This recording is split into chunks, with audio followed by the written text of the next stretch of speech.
നമ്മുടെ ചോറും വീട്ടിലുണ്ടാക്കുന്ന കറികളൊക്കെ ഹെൽത്തി ആയിട്ടുള്ള ഭക്ഷണങ്ങളാണ്. പക്ഷെ നമ്മൾ കഴിക്കേണ്ട രീതിയിലല്ല കഴിക്കുന്നതെങ്കിൽ നമ്മുടെ ബോഡിക്ക് അത് മോശമായിട്ട് വരാം. നമുക്ക് എങ്ങനെ നമ്മുടെ ഡെയിലി കഴിക്കുന്ന ചോറും പലഹാരങ്ങളൊക്കെ ബാലൻസ് ചെയ്ത് കഴിക്കാമെന്ന് നമുക്ക് നോക്കാം. ഇന്ന് നമ്മൾ അങ്ങനെ ഒരു കമ്പാരിസണുമായിട്ടാണ് വന്നിരിക്കുന്നത്.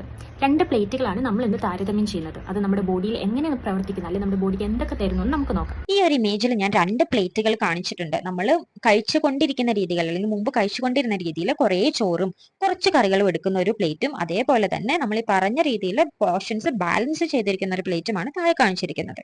നമുക്ക് ഈ 2 പ്ലേറ്റുകളെ ഒന്ന് ബ്രേക്ക് ഡൗൺ ചെയ്ത് നമ്മുടെ ബോഡിയിൽ എന്തൊക്കെയാണ് അവർ തരുന്നതെന്ന് നോക്കാം. ആദ്യം നമ്മൾ കാണിച്ചിരിക്കുന്നത് നമ്മുടെ അൺബാലൻസ്ഡ് ആയിട്ടുള്ള, അതായത് പോർഷൻസ് കറക്റ്റ് അല്ലാത്ത ഒരു പ്ലേറ്റ് ആണ്. ഇതിൽ നമ്മൾ നോക്കുകയാണെങ്കിൽ ഏതെങ്കിലും ഒരു ഐറ്റം മോശമാണോ? അല്ല. ചോറ് നല്ലൊരു കാർബോഹൈഡ്രേറ്റ് സോഴ്സ് ആണ്. കറികളും ഫിഷും ഒക്കെ നല്ല ഐറ്റംസ് തന്നെയാണ്. നമ്മൾ വീട്ടിൽ തന്നെ ഉണ്ടാക്കിയ ഹെൽത്തി ആഹാരങ്ങളാണ്. പക്ഷെ അവരുടെ അളവുകളിലാണ് നമുക്ക് ഈ ഒരു പ്രശ്നം വരുന്നത്. ഇപ്പൊ ഈ ഒരു പ്ലേറ്റ് നോക്കുകയാണെങ്കിൽ കാർബോഹൈഡ്രേറ്റ് ആയിട്ടുള്ള ചോറാണ് കൂടുതലായിട്ട് എടുത്തിരിക്കുന്നത്. ആൻഡ് കറി നമ്മൾ എന്താണ് കുറച്ചും, മീൻ ഒരു സ്മോൾ പോർഷൻ പ്രോട്ടീൻ മാത്രമാണ് നമ്മൾ എടുത്തിരിക്കുന്നത്. ഈ കാർബോഹൈഡ്രേറ്റ് ഒക്കെ നമ്മുടെ ബോഡിയിൽ ബ്രേക്ക് ഡൗൺ ആയിട്ട് ഷുഗർ അല്ലെങ്കിൽ ഗ്ലൂക്കോസ് ആയിട്ടാണ് റിലീസ് ആവുന്നത്. അപ്പൊ എന്ത് സംഭവിക്കും? നമ്മൾ കുറെ കാർബോഹൈഡ്രേറ്റ് കഴിക്കുകയാണെങ്കിൽ നമ്മുടെ ബോഡിയിൽ കുറെ ഷുഗർ ഫോം ചെയ്യും. ഇത് നമ്മൾ യൂസ് ചെയ്യുന്നില്ല, ബേൺ ചെയ്ത് കളയുന്നില്ല എങ്കിൽ എന്ത് സംഭവിക്കും? ഈ ഒരു എക്സ്ട്രാ ആയിട്ട് വരുന്ന ഷുഗർ അല്ലെങ്കിൽ ആ ഒരു ഊർജ്ജം എന്ന് പറയുന്നത് നമ്മുടെ ബോഡിയിൽ കൊഴുപ്പായിട്ട്, ഫാറ്റ് ആയിട്ട് ഡെപ്പോസിറ്റ് ചെയ്തിരിക്കും. അങ്ങനെയാണ് നമ്മൾ ഈ ഫുഡ് കഴിക്കുന്ന ബാലൻസ് അല്ല എങ്കിൽ നമുക്ക് വെയിറ്റ് കൂടുന്നതും കൊഴുപ്പടിയുന്നതും ഒക്കെ. അതുപോലെ ഈ പ്ലേറ്റിൽ ആവശ്യത്തിനുള്ള പ്രോട്ടീനും ഇല്ല. പ്രോട്ടീന്റെ കുറവ് മൂലം നമ്മുടെ മസിലിന്റെ സ്ട്രെങ്ത്തും അതിന്റെ റിപ്പയറിനും ഒക്കെ ആയിരിക്കും ഇത് ബാധിക്കുന്നത്.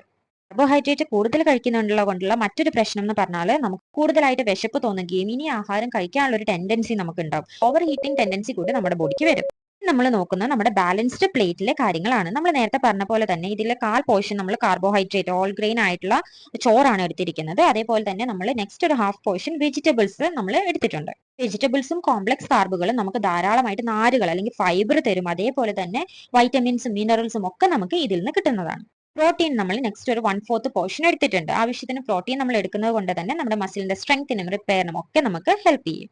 ഇവിടെ നമ്മൾ ഫിഷ് ആണ് പ്രോട്ടീൻ സോഴ്സ് ആയിട്ട് എടുത്തിരിക്കുന്നത്. വളരെ കുറച്ച് എണ്ണയിൽ നമ്മൾ ലോ ടു മീഡിയം ഫ്ലെയിമിൽ നമ്മൾ തിരിച്ചും മറിച്ചും ഇട്ട് കുക്ക് ചെയ്യുകയാണെങ്കിൽ നമുക്ക് ഈവൻ ഫിഷ് ഫ്രൈ പോലും നമുക്ക് ഹെൽത്തി വേയിൽ കഴിക്കാൻ പറ്റും. കാർബോഹൈഡ്രേറ്റും പ്രോട്ടീനും പോലെ തന്നെ നമുക്ക് ഇമ്പോർട്ടന്റ് ആയ ഒരു കാര്യമാണ് ഗുഡ് ഫാറ്റ് അല്ലെങ്കിൽ നല്ല കൊഴുപ്പ് സോഴ്സസ് എന്ന് പറയുന്നത്. ഇവിടെ തന്നെ നമ്മൾ ഈ പ്ലേറ്റിൽ നോക്കുകയാണെങ്കിൽ നമ്മൾ തോരനിൽ നമ്മൾ ചെറിയൊരു അളവിൽ എണ്ണയും അതേപോലെ കുറച്ച് തേങ്ങ എടുത്തിട്ടുണ്ട്. അതേപോലെ നമ്മൾ ഫിഷ് ഫ്രൈ ചെയ്യാൻ നമ്മൾ എന്താണ് ഓയിൽ എടുത്തിട്ടുണ്ട്. ഇതൊക്കെ എന്താണ് ഫാറ്റ് സോഴ്സുകളാണ്. അതേപോലെ തന്നെ നമ്മുടെ ഈ ഒരു ചോറിലും വെജിറ്റബിൾസിലും ഒക്കെ ചെറിയ എമൗണ്ടിൽ ഫാറ്റ് അതുപോലെ തന്നെ നമ്മുടെ ഉണ്ടാവും. അതുകൊണ്ട് നമുക്ക് എന്താണ് ഫാറ്റ് നമുക്ക് ബോഡിക്ക് ആവശ്യമുള്ളത് കിട്ടും. ഫാറ്റ് നമ്മൾ തീരെ ഒഴിവാക്കാൻ പാടില്ല, കാരണം അവരും വളരെ ഇമ്പോർട്ടന്റ് ആണ്. നമ്മുടെ പല വൈറ്റമിനുകളുടെ അബ്സോർപ്ഷനും അതേപോലെ ഹോർമോണുകളുടെ ഉൽപാദനത്തിന് നമുക്ക് ഗുഡ് ഫാറ്റുകൾ, നല്ല കൊഴുപ്പുകൾ വളരെ അനിവാര്യമാണ്. ഈ ഒരു രീതിയിൽ നമ്മൾ പ്ലേറ്റ് അറേഞ്ച് ചെയ്ത് ഭക്ഷണം കഴിക്കുകയാണെങ്കിൽ ആവശ്യത്തിനുള്ള ന്യൂട്രിയൻസ് ഒക്കെ നമുക്ക് ഫുഡിൽ നിന്ന് കിട്ടുകയും ചെയ്യും.